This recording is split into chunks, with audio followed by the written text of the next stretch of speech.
کیسر و کسریٰ اسلام کے ابتدائی ایام کے تناظر میں عرب و عجم کے عمومی حالات کی داستان ہے۔ یہ عرب کے خاک نشینوں اور عجم کی دو عظیم قوتوں کے درمیان معرکہ حق و باطل کی داستان ہے۔ تو آئیے سنتے ہیں۔ قسط نمبر 9۔ یہ خبر سننے کے بعد حارث کی یہ حالت تھی کہ وہ اپنے خیمے میں قدم رکھنے کا روادار نہ تھا۔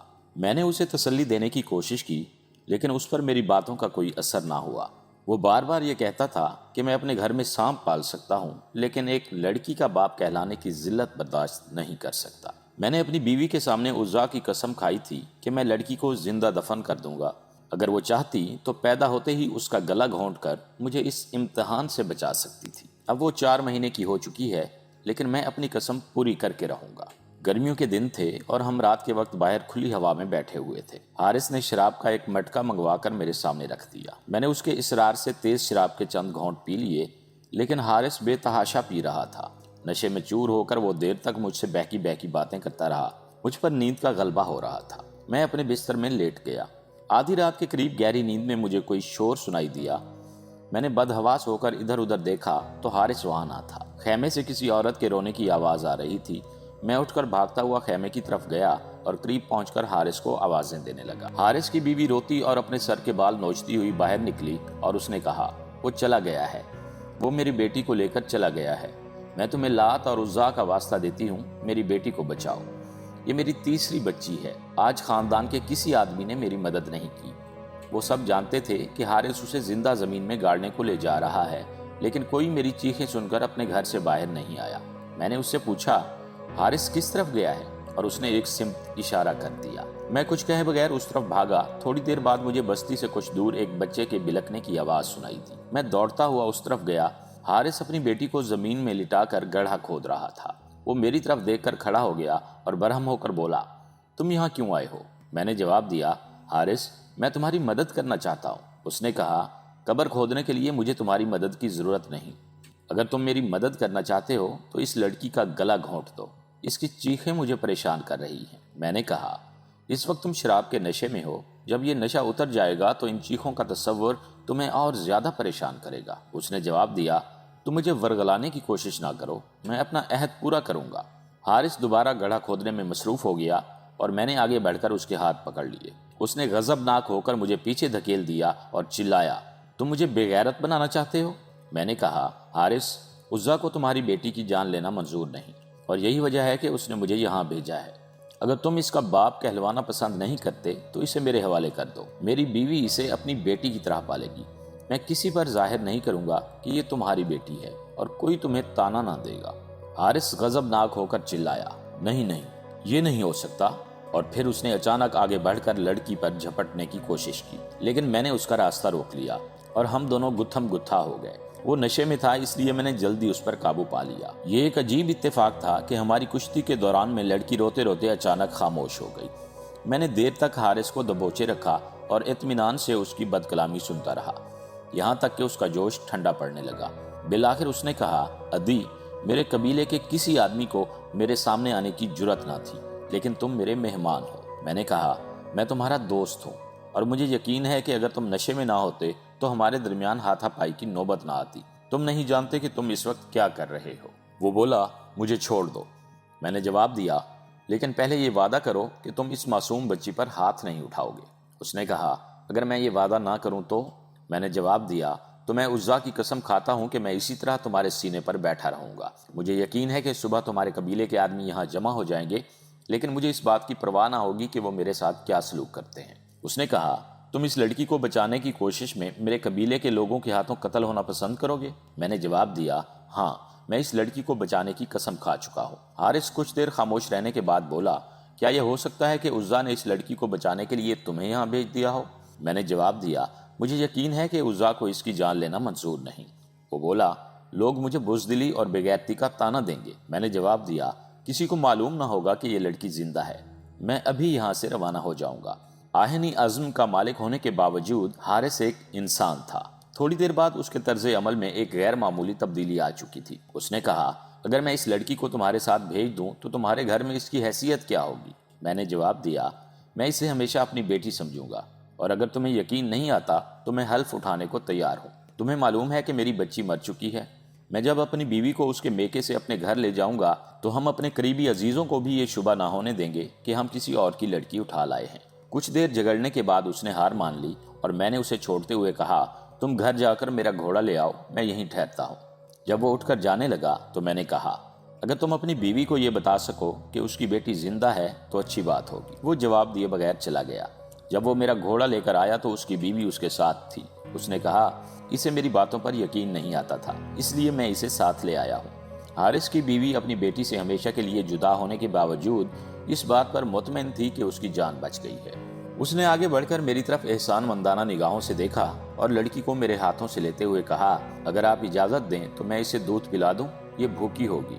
وہ لڑکی کو ایک طرف لے کر بیٹھ گئی۔ دودھ پلانے کے بعد وہ اٹھی اور لڑکی کو بار بار سینے سے لگانے اور چومنے کے بعد میری طرف دیکھنے لگی۔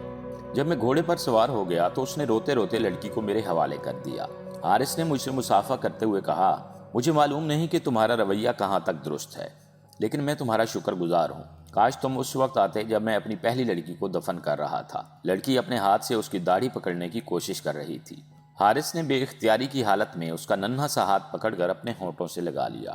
پھر اس نے اچانک اسے میری گود سے اٹھا کر اپنے سینے سے چمٹا لیا اور اس کا سر اور منہ چومنے کے بعد دوبارہ میرے حوالے کرتے ہوئے کہا، عدی، میں نے اسے اس لیے پیار کیا ہے کہ اب یہ تمہاری بیٹی ہے، جاؤ۔ میں وہاں سے تھوڑی دور گیا تھا کہ پیچھے سے اس کی ماں کی آوازیں سنائی دینے لگی، ٹھہریے ٹھہریے۔ میں نے گھوڑا روک لیا۔ وہ بھاگ کر میرے قریب آ گئی اور کہنے لگی، میں نے آپ کو اس کا نام نہیں بتایا، اس کا نام سمیرہ ہے۔ عدی یہاں پہنچ کر خاموش ہو گیا اور بغور عاصم کی طرف دیکھنے لگا۔ عاصم نے کہا، سمیرہ نے اس کے بعد اپنے والدین کو نہیں دیکھا؟ عدی نے جواب دیا، نہیں۔ 3 سال کے بعد عکاس کے میلے میں اس کے خاندان کے چند آدمی ملے تھے۔ ان کی زبانی مجھے معلوم ہوا کہ حارث اس سال ایک لڑائی میں قتل ہو گیا اور چند ماہ بعد اس کی بیوی بھی وفات پا گئی۔ سمیرہ کو معلوم ہے کہ وہ آپ کی بیٹی نہیں؟ نہیں، اور مجھے یقین ہے کہ اگر میں اسے بتا دوں تو بھی وہ یقین نہیں کرے گی۔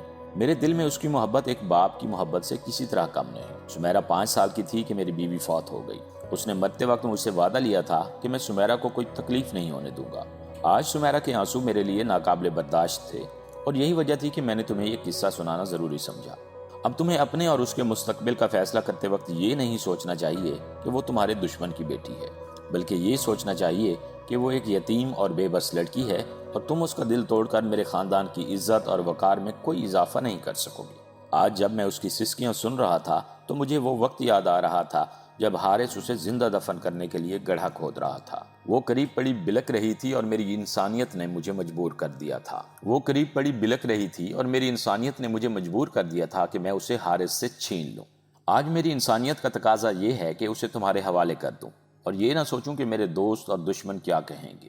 حارث کے نزدیک ایک بیٹی کا باپ کہلانا بے غیرتی اور بے عزتی کے مترادف تھا، اس لیے وہ سمیرہ کو زندہ دفن کرنا چاہتا تھا۔ لیکن جب میں نے اس کے دل میں پدرانہ شفقت کے ایک دبے ہوئے شعور کو بیدار کیا تو اس نے اپنے سابقہ عقیدے سے انحراف کر کے سمیرہ کو میرے حوالے کر دیا، اور اب تمہارے طرز عمل نے میرے سابقہ عقیدے بدل دیے ہیں۔ جب تک تم نے عمیر کی جان نہیں بچائی تھی میں یہی سمجھتا تھا کہ تمہارے قبیلے کے ساتھ لڑنا میری زندگی کی سب سے بڑی راحت ہے۔ تم نے میرے دل میں ایک ایسے احساس کو بیدار کیا ہے جو برسوں سے مر چکا تھا۔ تم نے مجھ سے انتقام لینے اور دشمن کا خون بہانے کی لذت چھین لی ہے، لیکن مجھے اس کا افسوس نہیں۔ عاصم، تمہیں میری وجہ سے سمیرہ سے منہ پھیر کر بھاگنے کی ضرورت نہیں۔ میں آج اور اسی وقت سمیرہ کو تمہارے حوالے کرنے کے لیے تیار ہوں۔ عاصم کی آنکھوں میں آنسو جھلک رہے تھے، تشکر اور احسان مندی کے آنسو۔ اس نے کہا، میں آپ کا شکر گزار ہوں، لیکن جب آپ سمیرہ کو اپنے ساتھ لائے تھے تو آپ کو یہ اطمینان تھا کہ آپ اسے خوش رکھ سکیں گے۔ آپ کو اس بات کی تسلی تھی کہ آپ کے گھر میں اسے کوئی نفرت یا حقارت سے نہیں دیکھے گا، لیکن میرا معاملہ اس سے مختلف ہے۔ میں اسے آلام و مصائب کے سوا کچھ نہیں دے سکتا۔ عدی نے کہا، ایک اچھائی دوسری اچھائیوں کے لیے راستہ کھول سکتی ہے۔ تم نے ایک اچھی ابتدا کی تھی اور اس کا نتیجہ یہ ہے کہ اب یثرب کی فضا پرامن ہے۔ ہو سکتا ہے کہ اور تھوڑے دنوں میں یہاں کے حالات بالکل بدل جائیں، اس لیے تمہیں یہاں سے جانے کی ضرورت نہیں۔ میں عرب کے مستقبل کے متعلق بہت پر امید ہوں۔ تم نے سنا ہوگا کہ مکہ میں ایک نئے دین کا چرچا ہو رہا ہے۔ اس دین کا بانی لوگوں کو اخوت و مساوات کا درس دے رہا ہے، اور جو لوگ اس پر ایمان لاتے ہیں وہ نسل اور قبیلوں کی حدود پھاند کر آپس میں دوست اور بھائی بن جاتے ہیں۔ میں نے سنا ہے ان میں غلام اور آقا کا امتیاز بھی مٹ جاتا ہے۔ قبیلہ قریش کے چند انتہائی معزز لوگ مکہ کے نبی صلی اللہ علیہ وسلم کی صداقت پر ایمان لا چکے ہیں۔ ہو سکتا ہے کہ اس نئے دین کی بدولت پورے عرب کی ذہنی کایا پلٹ جائے اور ہمارے پرانے طور طریقے بدل جائیں۔ اگر حجاز میں اس دین کے قدم جم گئے تو یثرب بہت جلد اس سے متاثر ہوگا۔ ہمیں اندھیری رات میں بھٹکنے کی بجائے اپنے گھر بیٹھ کر صبح کا انتظار کرنا چاہیے۔ عاصم نے کہا، میں بھی کچھ عرصے سے اس دین کے متعلق سن رہا ہوں، لیکن مجھے امید نہیں کہ اہل عرب کی جبلت بدل جائے۔ لوٹ مار اور قتل و غارت ان کی سرشت میں ہے۔ جس دن انہیں اس بات کا احساس ہو گیا کہ ان کی قبائلی عصبتیں مٹ رہی ہیں، وہ اس دین کے حامیوں کے خلاف تلواریں سونت کر میدان میں آ جائیں گے۔ یہاں خاندانوں اور قبیلوں کو ایک دوسرے کے خلاف بھڑکایا جا سکتا ہے، متحد نہیں کیا جا سکتا۔ عمیر سے ہمدردی کرنا میرا ایک اضطراری فعل تھا، لیکن میرے قبیلے کے لوگ یہاں تک کہ میرے قریبی رشتہ دار بھی اسے برداشت نہ کر سکے۔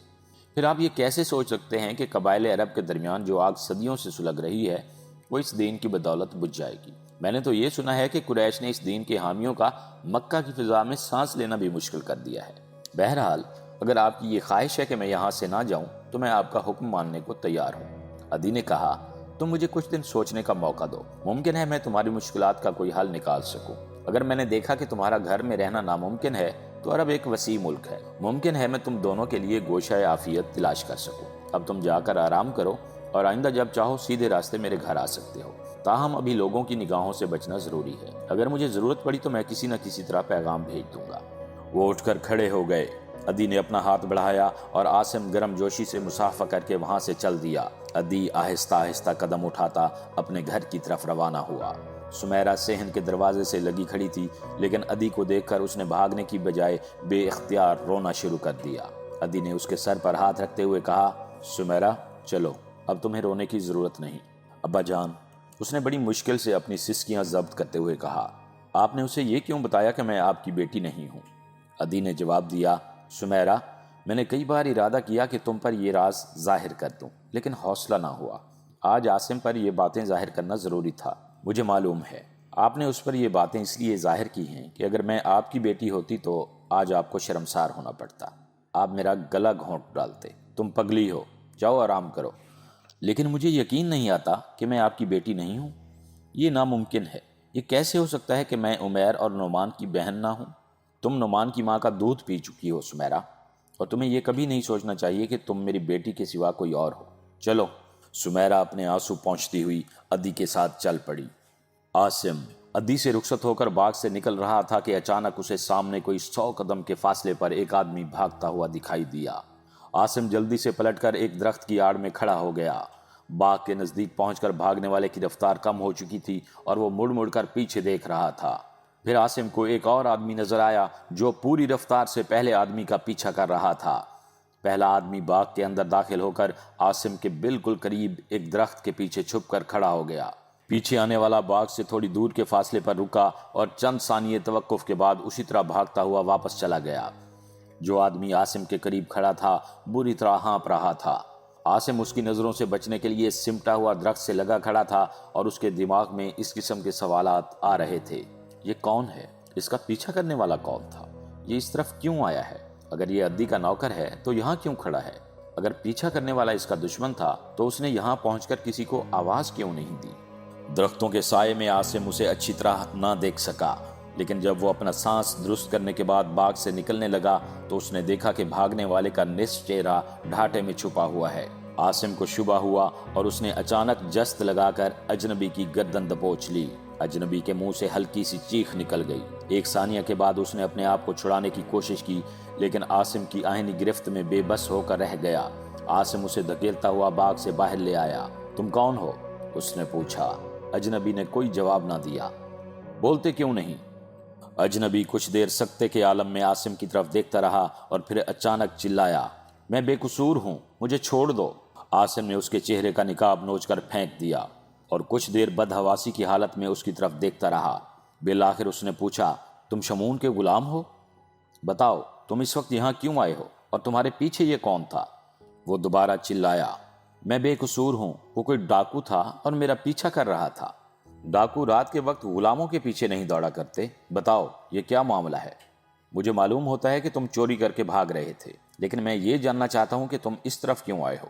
شمون کے غلام نے کہا، خوف کی وجہ سے مجھے یہ معلوم نہ تھا کہ میں کس طرف جا رہا ہوں۔ کیا تم نے شمون کے ہاں چوری کی ہے اور اس کے نوکر تمہارا پیچھا کر رہے ہیں؟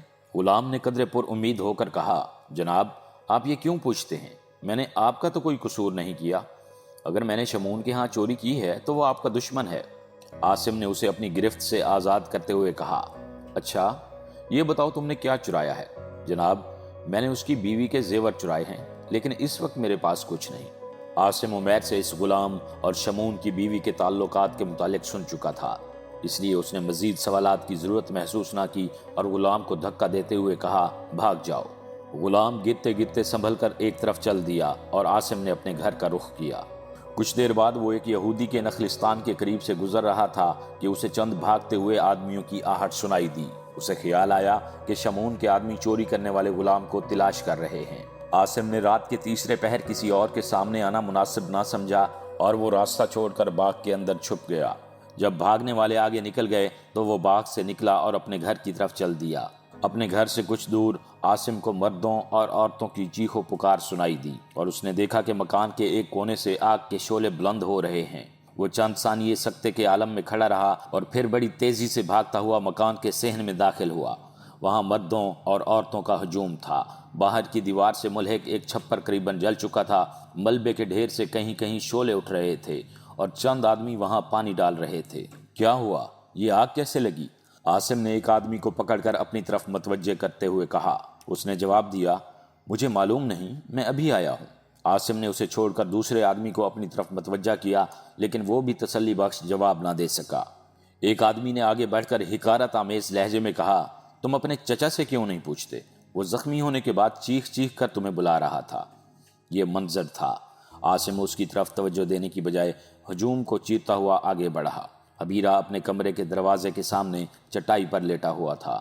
سعد، اس کی ماں، سالم اور چند قریبی رشتہ دار اس کے پاس بیٹھے تھے۔ حبیرہ کے سینے اور سعد کے بازو پر پٹیاں بندھی ہوئی تھیں۔ چچا کیا ہوا؟ عاصم نے مضطرب ہو کر سوال کیا۔ حبیرہ نے جواب دینے کی بجائے عاصم کی طرف دیکھا اور پھر آنکھیں بند کر لیں۔ سعد اور اس کی ماں جو سسکیاں لے رہی تھیں، عاصم کو دیکھتے ہی پھوٹ پھوٹ کر رونے لگیں۔ تم کہاں تھے؟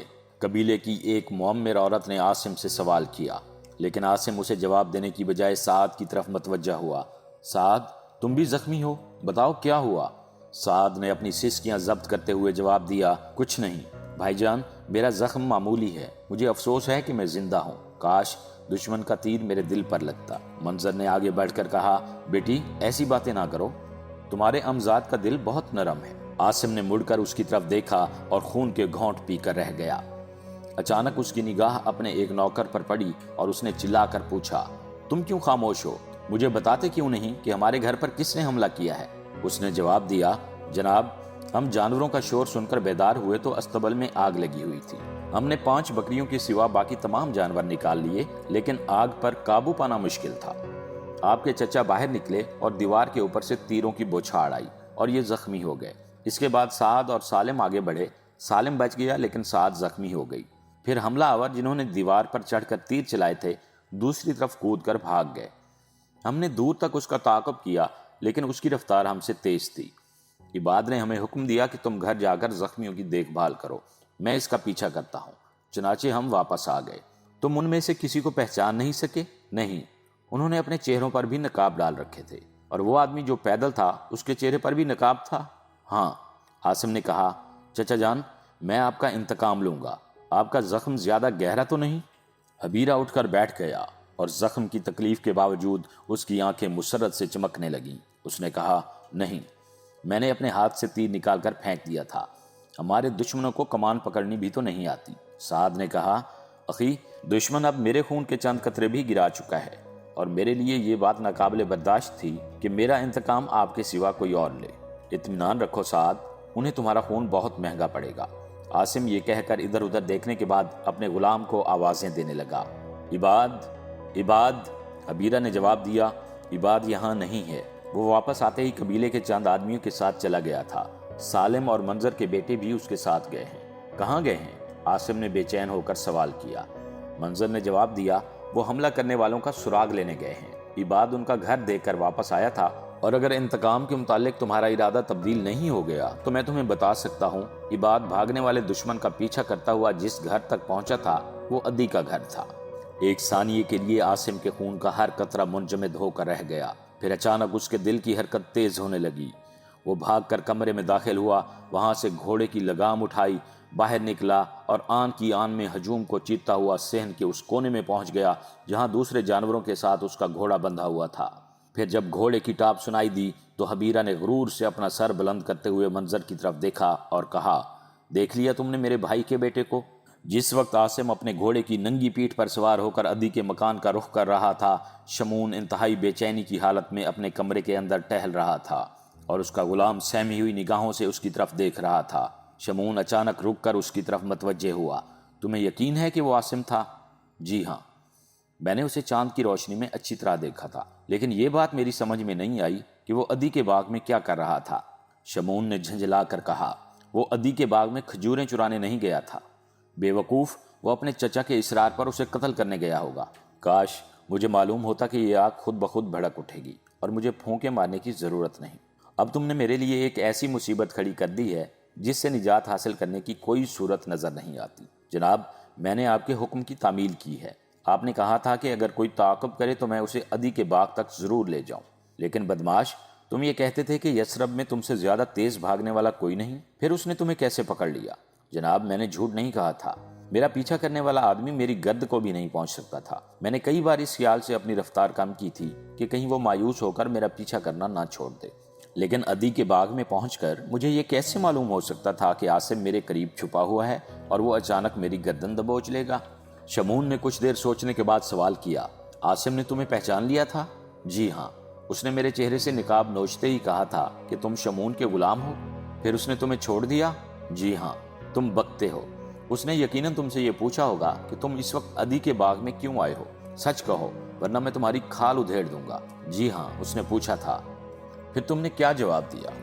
جناب، میں نے یہ بہانہ کیا تھا کہ میں ڈاکوؤں کے خوف سے بھاگ رہا ہوں، لیکن اس نے کہا، تم جھوٹ کہتے ہو، تم نے اپنے آقا کے ہاں چوری کی ہے اور نوکر تمہارا پیچھا کر رہے تھے، اور میں نے اپنی جان چھڑانے کے لیے اس کا یہ الزام تسلیم کر لیا۔ شمعون قدرے مطمئن ہو کر بولا، تم نے اپنی ساری زندگی میں یہی ایک عقل کی بات کی ہے، اور کل تمہیں لوگوں کے سامنے چوری کرنے کے الزام میں کوڑے کھانے پڑیں گے تاکہ جو لوگ عاصم سے یہ واقعہ سنیں وہ مطمئن ہو جائیں، لیکن میرے لیے عاصم سے جان چھڑانا مشکل ہوگا۔ وہ ایک خطرناک آدمی ہے۔ جناب، میں اسے چند دن کے اندر اندر قتل کر دینے کا وعدہ کرتا ہوں، لیکن کوڑے کھانے کے بعد میرا انعام کیا ہوگا؟ شمعون نے کہا، تمہارا انعام یہ ہوگا کہ کوڑے لگانے والے کو ہدایت کر دی جائے گی کہ وہ بہت زیادہ فرض شناسی سے کام نہ لے، ورنہ تم کسی نرمی کے مستحق نہیں ہو۔ اگر تم ایک کارآمد جانور نہ ہوتے تو میں تمہارے دونوں ہاتھ کٹوا ڈالتا۔ غلام نے کہا، جناب، آپ کو پریشان نہیں ہونا چاہیے۔ مجھے یقین ہے کہ حبیرہ کے خاندان کے آدمی اب تک عدی کے مکان پر حملہ کر چکے ہوں گے، اور صبح تک اوس و خزرج ایک فیصلہ کن مارکے کے لیے میدان میں نکل آئیں گے۔ پھر شاید آپ کو مجھے کوڑے لگانے کی ضرورت بھی پیش نہ آئے۔ ابھی تک اوس و خزرج میں سے کسی نے ایک دوسرے کے گھر پر حملہ نہیں کیا تھا۔ کل ان کے جوش و خروش کا یہ عالم ہوگا کہ وہ کسی کی بات سننے کو تیار نہ ہوں گے۔ ہم نے جو آگ لگائی ہے اسے بجھانا عاصم یا عدی جیسے لوگوں کے بس کی بات نہ ہوگی۔ عدی صحن میں بھاگتے ہوئے گھوڑے کی آہٹ سن کر گہری نیند سے بیدار ہوا اور اٹھ کر بیٹھ گیا۔ اس کے ساتھ ہی دوسرے بستر پر عتبہ سو رہا تھا۔ عدی نے اس کا بازو جھنجھوڑ کر جگایا اور کہا، بیٹا، معلوم ہوتا ہے کہ کوئی گھوڑا کھل گیا ہے۔ عتبہ نے اٹھ کر کہا، میں دیکھتا ہوں ابا جان، لیکن بیٹا خالی ہاتھ مت جاؤ، ہو سکتا ہے کہ باہر کوئی چور ہو۔